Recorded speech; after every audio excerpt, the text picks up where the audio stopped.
எப்பவுமே ஒரே ஸ்டைல்ல தானே மீன் குழம்பு வைக்கிறோம். இன்னைக்கு வந்து கொஞ்சம் வித்தியாசமா ஏதாவது ட்ரை பண்ணி பார்க்கும்போது தான், சரி வறுத்தரைச்ச மீன் குழம்பு வைக்கலாம்னு சொல்லிட்டு, அதுக்கு தேவையானது எல்லாம் உரிச்சு எடுத்து கட் பண்ணி எடுத்து வச்சுக்கிட்டேன்.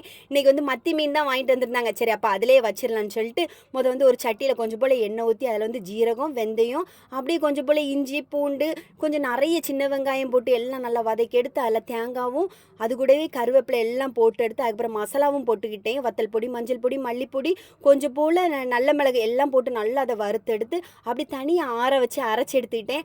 அதுக்கப்புறம் அதே சட்டியில கொஞ்சம் எண்ணெய ஊத்தி பச்சை மொளகா, அப்படியே வந்து தக்காளி, கட் பண்ணி வச்சிருந்த அந்த முருங்கைக்காய் எல்லாம் போட்டு நல்லா வதக்கி எடுத்து அரைச்சு வச்ச மசாலாவும் போட்டு, புளி வந்து நான் மசாலா அரைக்கும்போதே அத வந்து மிக்ஸ் பண்ணி அரைச்சுக்கிட்டேன். அதனால வந்து அதுக்கப்புறம் தண்ணிய மிக்ஸ் பண்ணி எடுத்து குழம்பையும் வச்சுக்கிட்டு, அந்த நல்லா கொதிச்சதுக்கு வந்து அந்த மத்தி மீனை போட்டு எடுத்த குழம்பு வேற லெவல்ல இருந்து, அப்படி சுட சுட சாப்பிட்டுட்டு அப்படியே எங்க அம்மா வீட்டுக்கு போறதுக்கு வந்து பேக்கிங் நடந்துட்டு இருக்கு. திருவிழாக்கு தான் கிளம்புறோம்.